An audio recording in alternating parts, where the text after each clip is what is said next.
On dit que majoritairement l'endométriose se calme à la ménopause, pas toujours.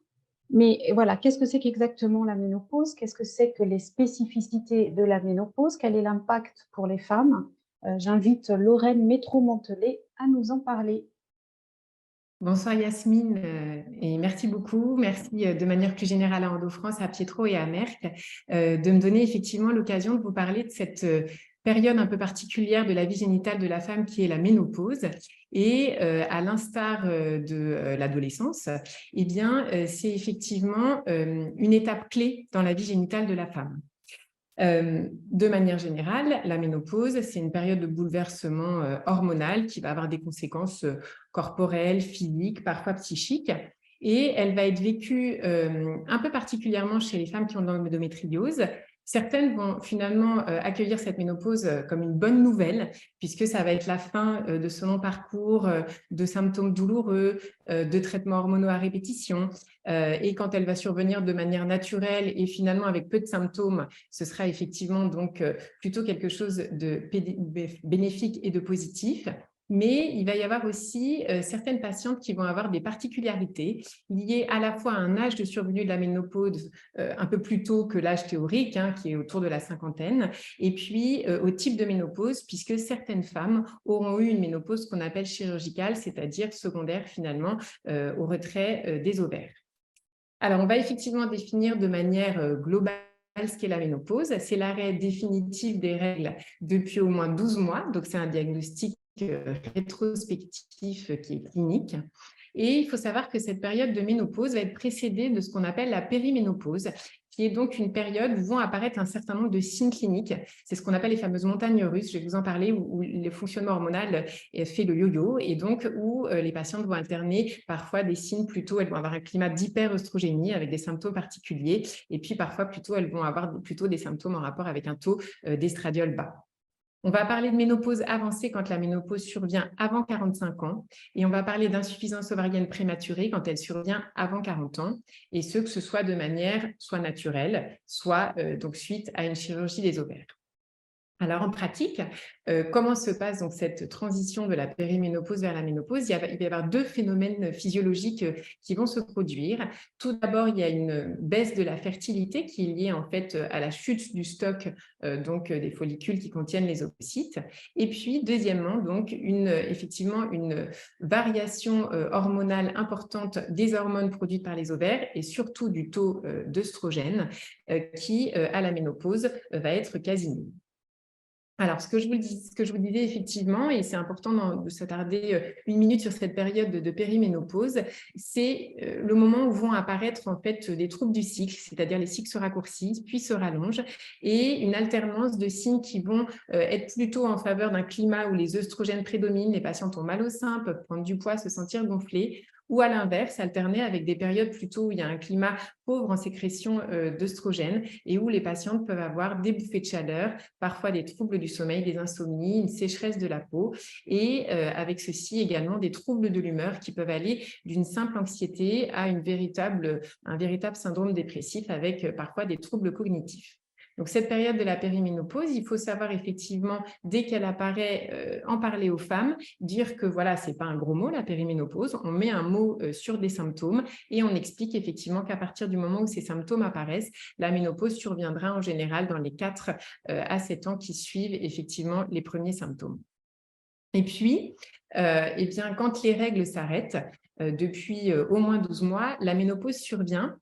Ce qui est un petit peu difficile parfois, c'est quand les patientes sont sous traitement hormonal, et ça va être une grande partie finalement des patientes, parce qu'on n'aura pas finalement ce laps de temps de 12 mois. Souvent, vous savez que ces traitements donnent un arrêt des règles. Et donc, dans ces cas-là, ce qu'on va faire, c'est qu'on va proposer vers l'âge de 50 ans ou un petit peu avant, aux patientes d'essayer d'arrêter le traitement hormonal. C'est parfois un petit peu compliqué pour elles parce qu'effectivement, elles ont peur que les symptômes reviennent. Donc, on rassure les femmes en leur expliquant qu'il n'y a pas une réapparition soudaine dès les premiers mois d'arrêt des traitements. Et on voit si les règles réapparaissent. Effectivement, si les règles ne réapparaissent pas, ce sera en faveur de la ménopause.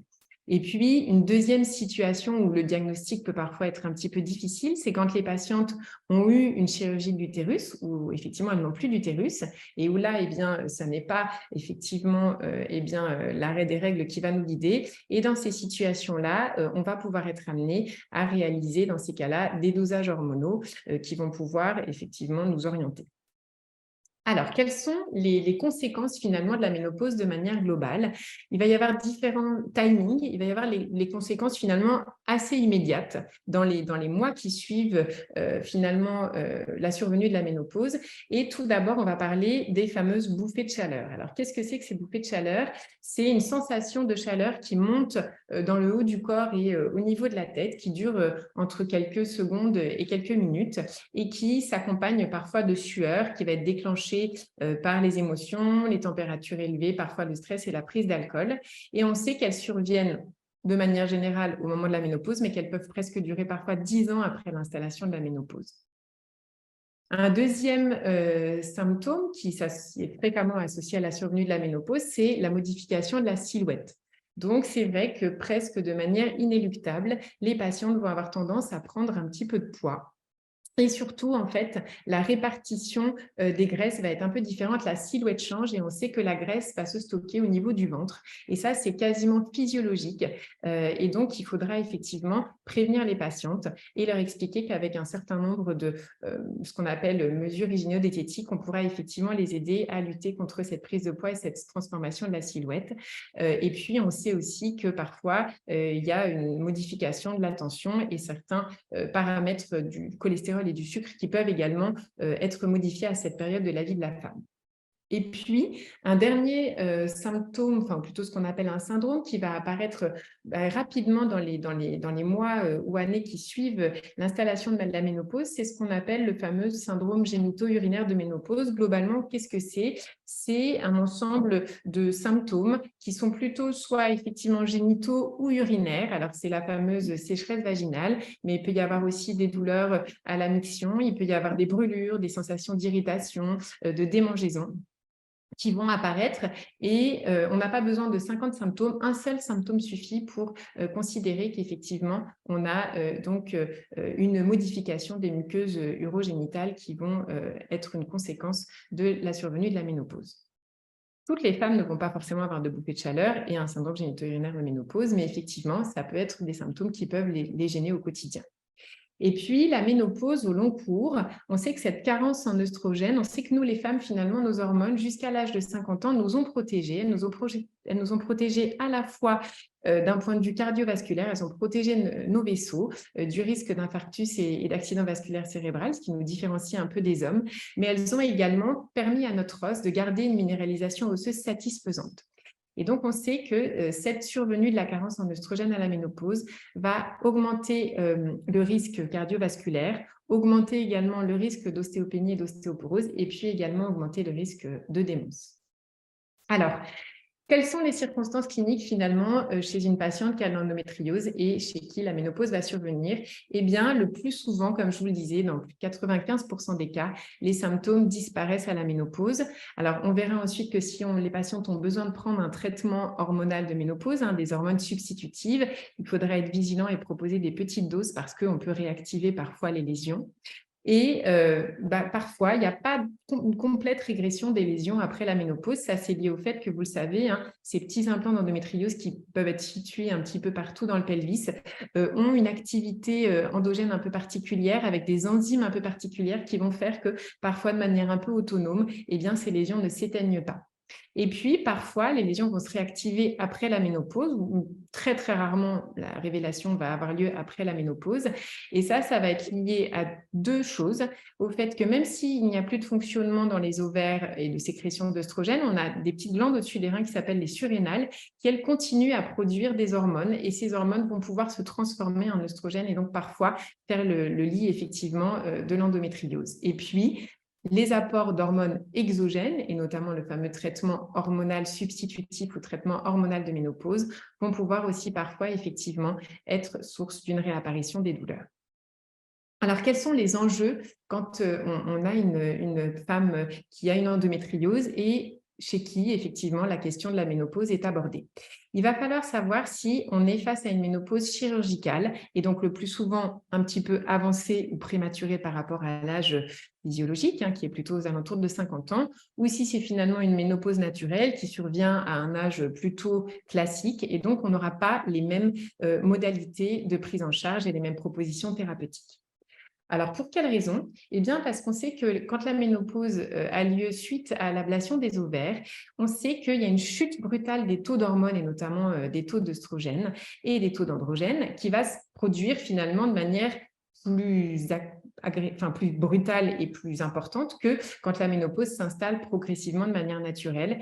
Et donc, on sait que cette ménopause chirurgicale va être associée souvent à un syndrome climatérique, c'est-à-dire tous ces symptômes, bouffées de chaleur, troubles du sommeil, parfois troubles de l'humeur, baisse de la libido, mais aussi les douleurs articulaires ou les symptômes locaux urogénitaux qui vont survenir donc de manière un petit peu plus sévère que quand la patiente a une ménopause naturelle.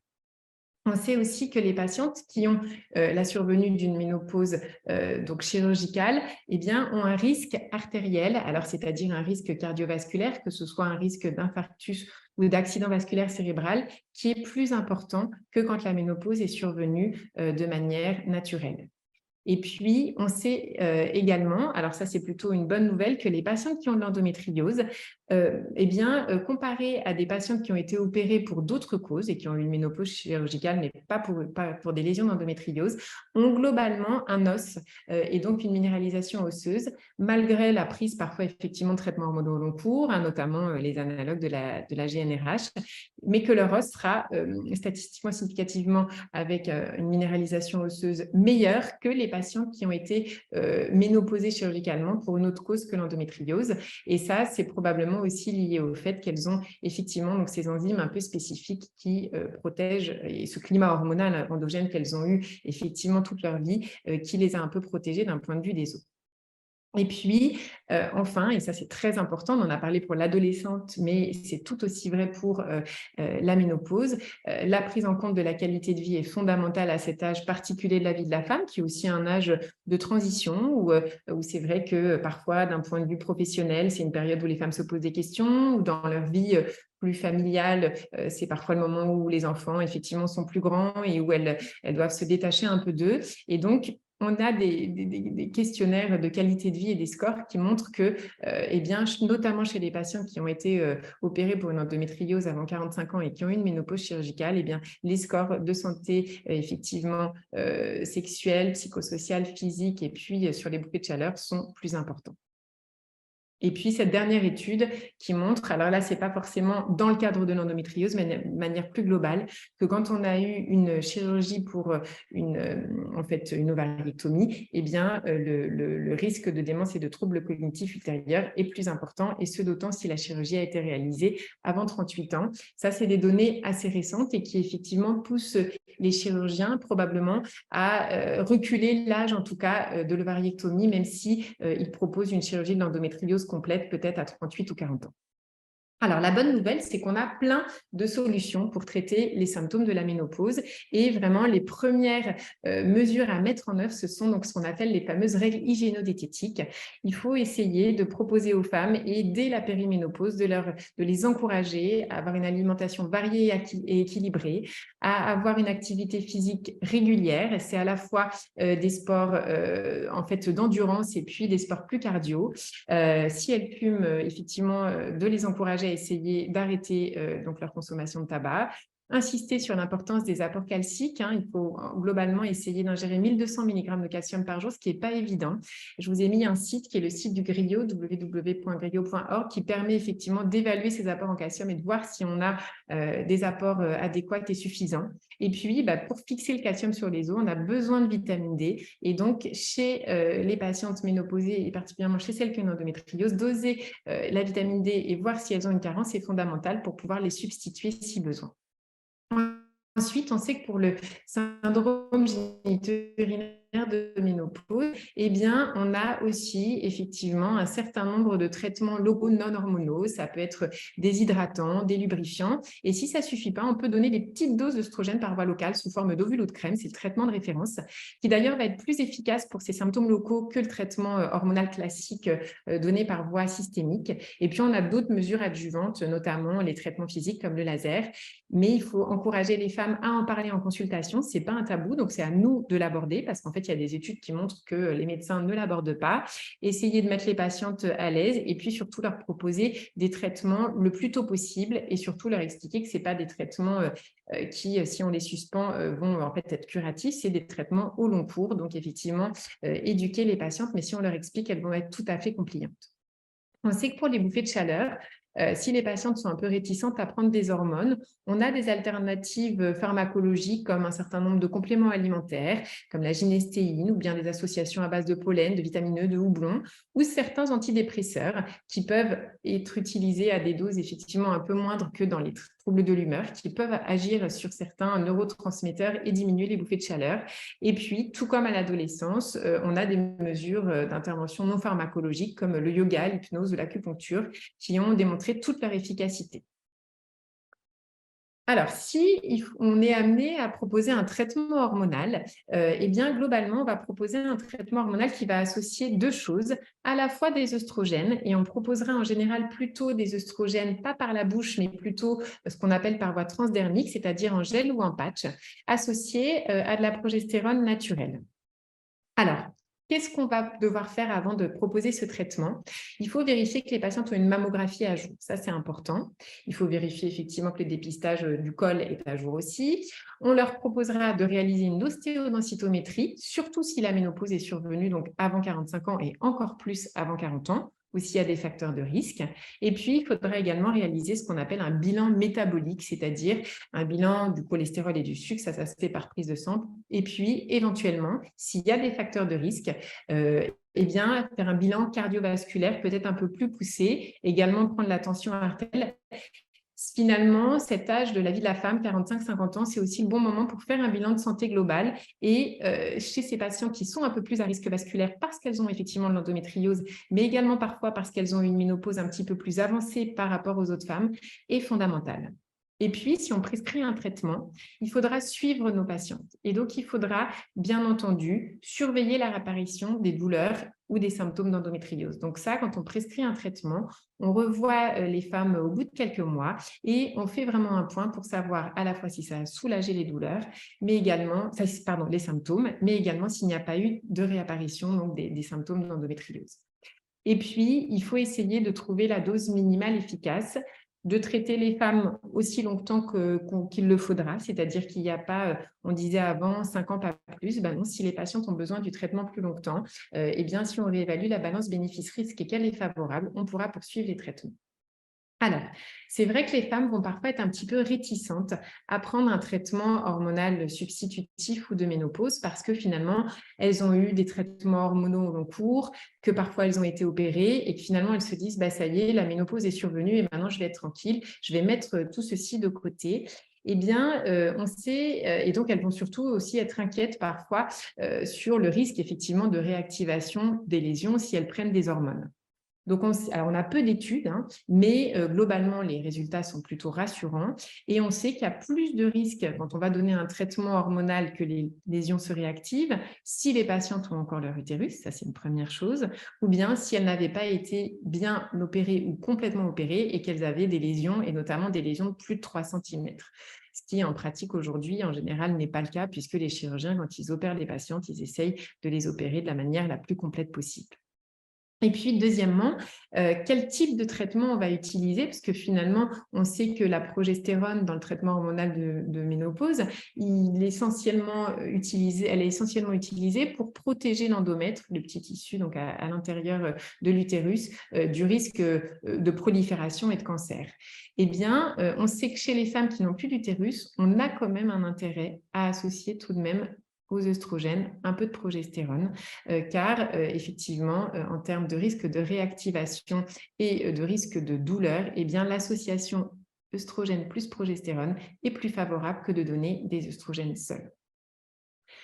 Alors, en cas de ménopause chirurgicale ou d'insuffisance ovarienne prématurée, c'est-à-dire qui survient avant 45 ou 40 ans, je crois vraiment que le message, c'est qu'il faut vous encourager à prendre un traitement hormonal substitutif, puisqu'on sait qu'il y aura un véritable bénéfice, à la fois donc en termes de prévention cardiovasculaire, de prévention de l'ostéoporose et puis d'amélioration de la qualité de vie de manière globale.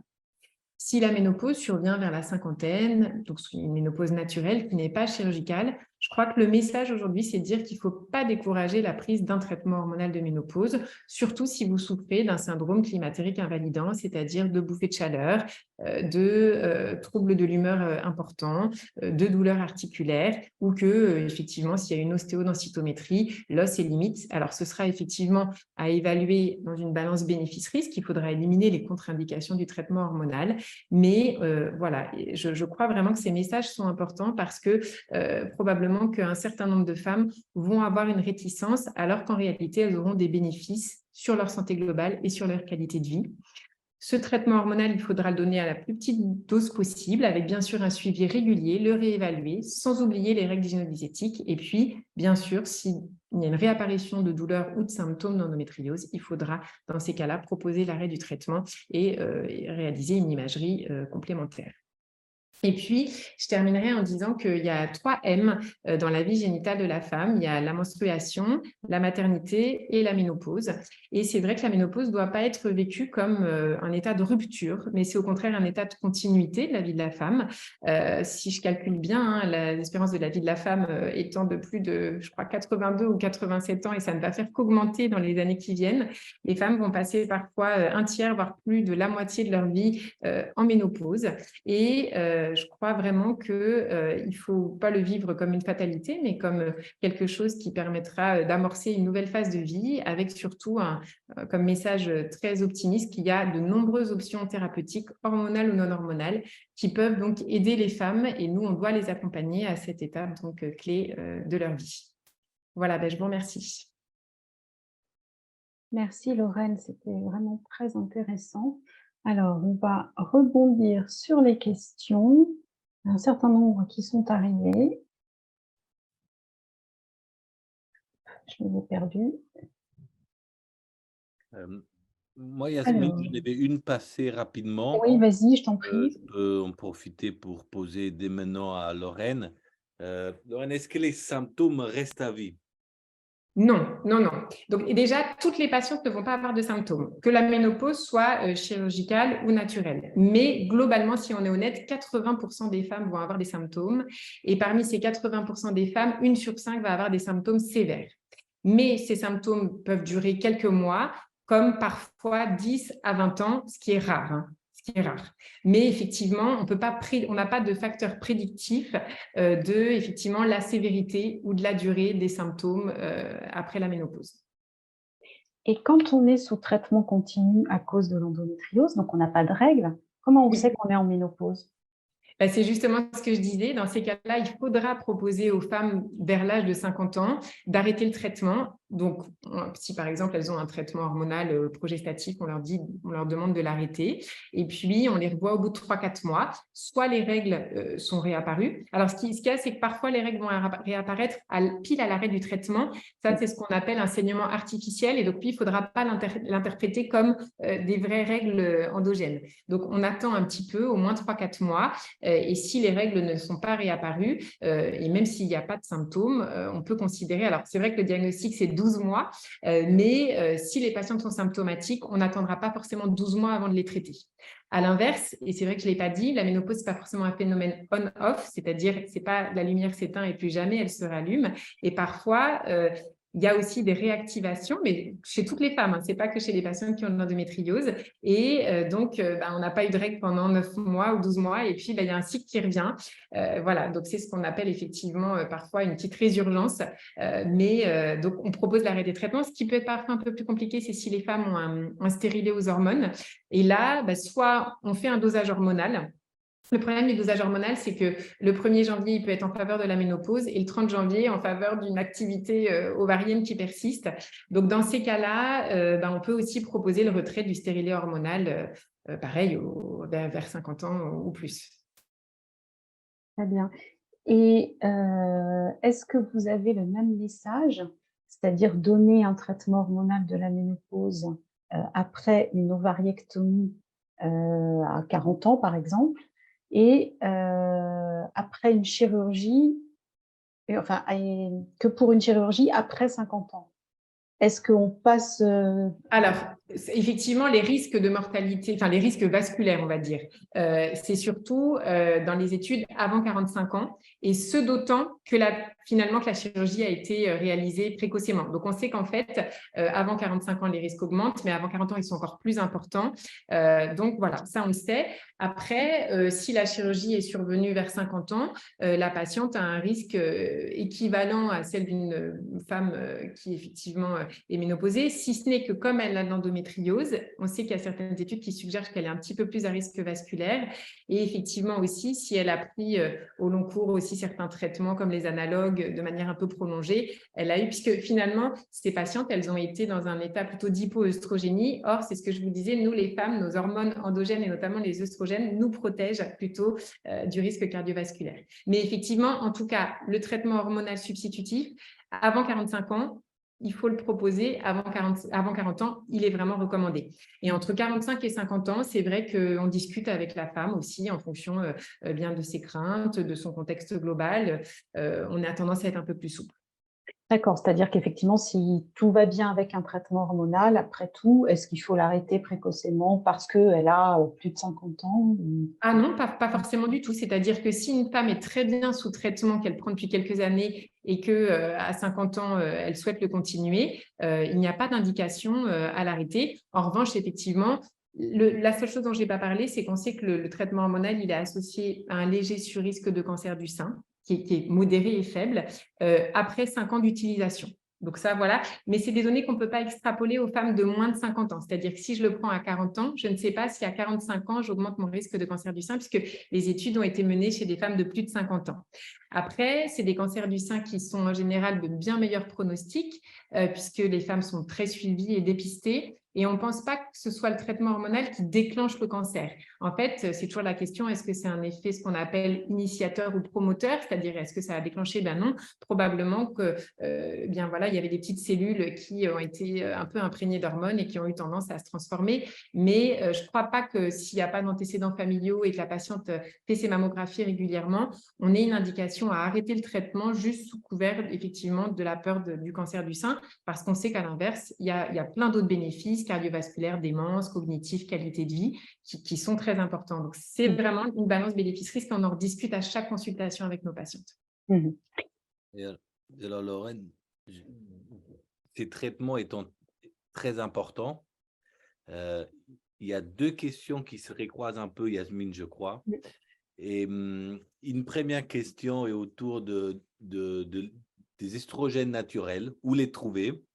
Et une deuxième qui dit le traitement naturel, les phytothérapies, est-ce qu'ils peuvent substituer un traitement hormonal mal toléré? Alors, pour les phytoœstrogènes, c'est vrai que nous, on n'aime pas tellement parce que finalement, on ne sait pas trop les dosages, on ne sait pas trop ce qu'il y a dedans. Et finalement, pour le coup, ils ont les mêmes contre-indications que le traitement hormonal. C'est-à-dire que si on a une contre-indication à prendre un traitement hormonal, on a également une contre-indication à prendre des phytoœstrogènes.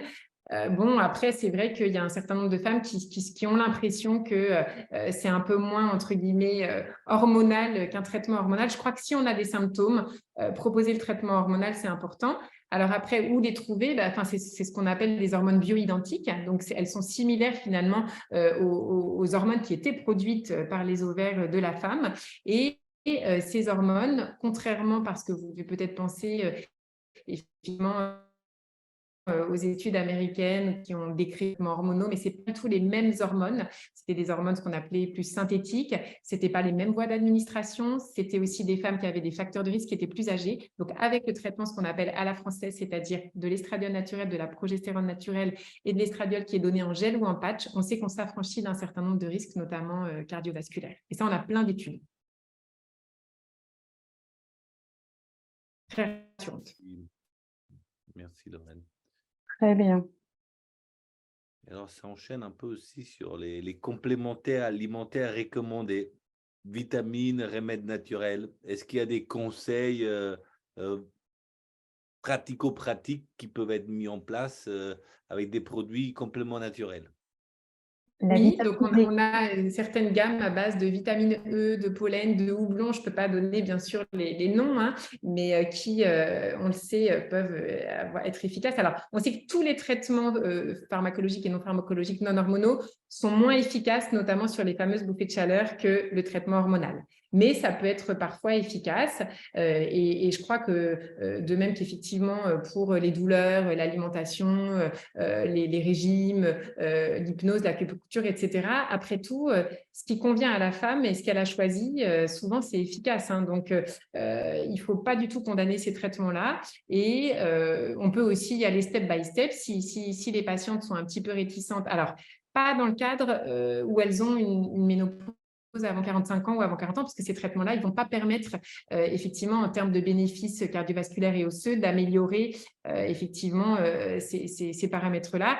Mais si on a 50 ans, qu'on a une ménopause qui s'est installée naturellement et qu'on n'a pas énormément de symptômes, ces alternatives, donc effectivement, cocktail vitaminique, la gynécéine, l'acupuncture, le yoga, etc., peuvent parfaitement être essayées en première intention. Encore une fois, il n'y a pas de, c'est pas il faut ou il ne faut pas prescrire le traitement hormonal, c'est ce qui convient à chaque femme.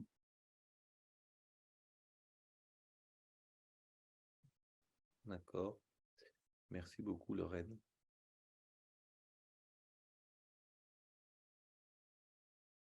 Pour le reste, j'ai le sentiment que votre présentation a répondu à pas mal de questions. De toute façon, rassurez-vous, comme je l'ai dit tout à l'heure, il y aura un replay du webinaire qui sera disponible, qu'on diffusera. On le mettra aussi sur notre chaîne YouTube, donc vous pourrez le retrouver sans souci.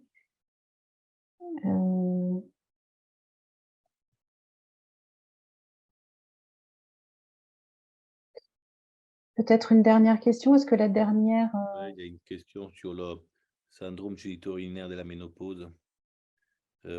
Lorraine, tu avais évoqué un traitement au long cours. Oui. Et l'auditrice pose la question sur long cours, oui, mais combien de temps?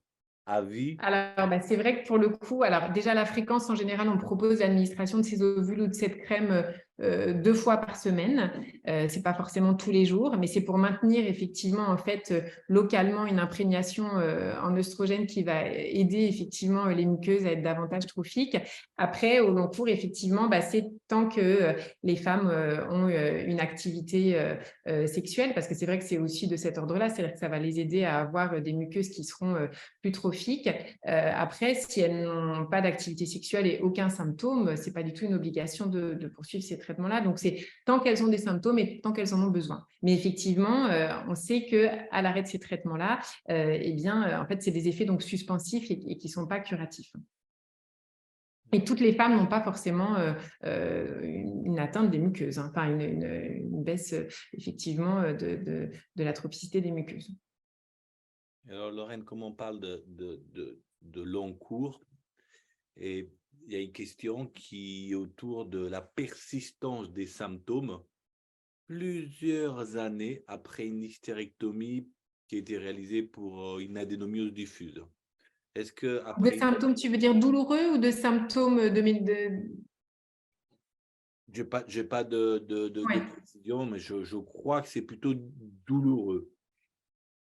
C'est vrai que s'il y a des symptômes douloureux qui persistent, je crois que c'est les situations dans lesquelles il faut réévaluer soit la persistance de résidus d'endométriose, si elles avaient l'endométriose associée, soit effectivement de petites réactivations des lésions. Donc, c'est dans ces situations-là qu'on proposera, dans ces cas-là, une imagerie pelvienne afin de refaire le point. C'est vrai que c'est des situations qui sont rares, mais on suit tous quelques femmes, effectivement, pour qui, après la ménopause, les symptômes sont réapparus. Et même si c'est à distance de l'hystérectomie, on sait que, donc, encore une fois, même si on n'a plus d'utérus, s'il reste des petits implants dans la cavité pelvienne, il peut y avoir, dans de très faibles pourcentages de cas, une réactivation donc, des douleurs. Merci, Lorraine. Je crois qu'on a bien fait le tour là, hein, parce que votre présentation était relativement complète. Ça va être l'heure de clôturer ce magnifique webinaire. Merci vraiment à tous nos orateurs, vous avez été exceptionnels. Merci à vous toutes et tous de nous avoir suivis. On va vous demander maintenant un petit questionnaire de satisfaction, de nous donner votre avis.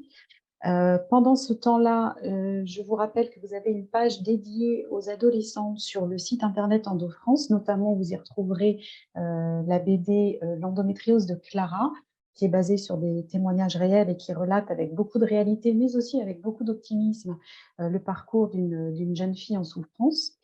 Et pendant que nos auditeurs répondent au questionnaire de satisfaction, Pietro, quel serait ton mot de la fin? Alors, merci Yasmine, c'est une question très, très difficile, tellement été riche ce webinaire avec plein de messages intéressants. Je crois que les messages les plus importants nous sont vraiment précisés que l'endométriose s'étale sur une longue période de vie euh, pour les femmes, de l'adolescence jusqu'à la ménopause. Alors, c'est ce qui était défini par le professeur Chaperon en introduction comme l'endométriosis life. Alors, c'est une pathologie qui est vraiment marquée par la menstruation, qui est peut-être le catalyseur principal des symptômes et probablement de la grande partie des problèmes de l'endométriose. Mais ce n'est pas que menstruation, ce n'est pas que pendant la période de vie reproductive, entre guillemets, parce que vous l'avez vu, Lorraine nous a bien montré que les symptômes peuvent continuer même au-delà de la ménopause.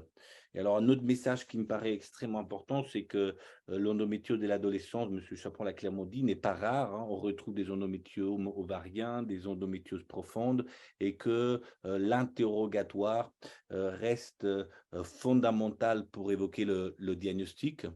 Interrogatoire, oui, mais il faut garder également en tête que la douleur n'est pas synonyme d'endométriose, et c'est pour ça que c'est très important de développer dans les années à venir des utiles, peut-être des applications qui permettront de mieux cibler les patientes qui ont une forte suspicion d'endométriose et de les évaluer et valider dès l'adolescence.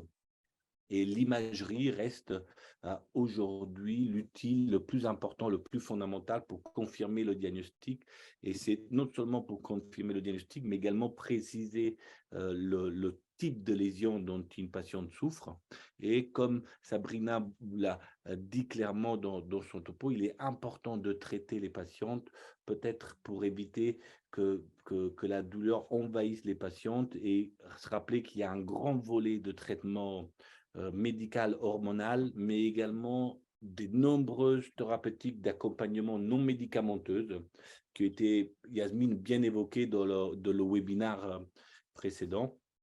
Et puis, le suivi reste important et il faut également s'intéresser dans ce suivi aux nombreuses comorbidités dont Lorraine vous a parlé, dans les possibles pathologies cardiovasculaires autres qui peuvent être associées après la ménopause. Et je crois que un des messages le plus important reste quand même une prise en charge globale et multidisciplinaire qui doit être proposée tant que possible, et j'ai envie de dire sans aucune modération en fait, pour qu'on puisse accompagner du mieux qu'on puisse ces patientes. Alors, je crois qu'il est temps de conclure. Je souhaite à mon tour remercier tous les participants et tous les orateurs pour avoir pu se libérer pour ce magnifique moment d'échange. Je vous rappelle que ce webinaire et les précédents seront disponibles en replay sur le site d'EndoFrance. Et je vous donne rendez-vous avec Yasmine c'est dans longtemps, mais on le note déjà dans notre agenda, nous tous.